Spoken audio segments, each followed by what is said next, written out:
Qu'est-ce que le trading? Le trading, de l'anglais échange, est une activité qui consiste à acheter et vendre un actif ou un produit dans le but de réaliser des bénéfices. Acheter une pomme chez un commerçant à 2 euros et la revendre à 5 euros à votre voisin, c'est déjà du trading. Quand on parle de trading, on se place donc directement dans une optique commerciale, acheter pas cher et revendre cher. Pour encadrer tous ces échanges d'actifs, on a créé des places de marché. Ce sont des lieux dans lesquels les traders peuvent venir acheter ou vendre des actifs, et de nos jours, ces places de marché sont dématérialisées sous forme de sites internet notamment. Prenons un exemple simple qui nous concerne tous, le Bitcoin. Vous avez un Bitcoin et vous souhaitez le vendre. Vous allez vous rendre sur l'une de ces places de marché dématérialisées, créer une offre de vente et attendre qu'un acheteur achète votre offre. Inversement, admettons que vous ayez envie d'acheter un Bitcoin, vous allez vous rendre sur cette place de marché et créer une offre d'achat, cette fois pour acheter une offre de vente déjà disponible sur le site. C'est ce va-et-va incessant d'acheteurs et de vendeurs, l'offre et la demande, qui crée la valeur du Bitcoin. Voyons ça plus en détail. Rappelons l'exemple de notre Bitcoin avec cette fois-ci des chiffres. Admettons que vous souhaitez vendre un Bitcoin pour 10 000 euros.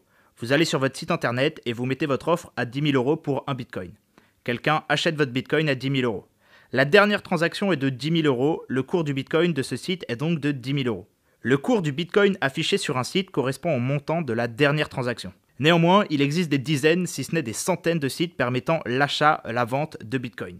Pour obtenir le vrai cours du Bitcoin, il faudra alors faire une moyenne du prix affiché sur ces différents sites.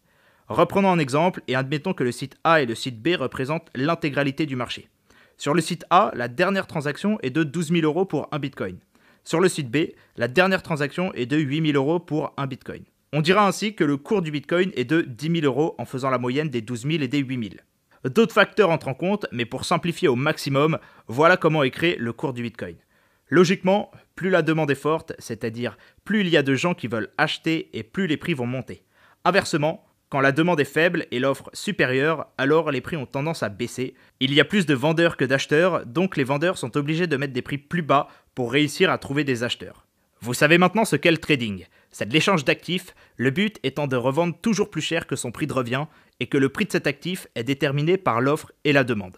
Donc clairement, l'idée ça va être d'anticiper l'offre et la demande pour acheter et vendre au meilleur prix. Une demande forte implique une montée des prix et une demande faible implique une baisse des prix.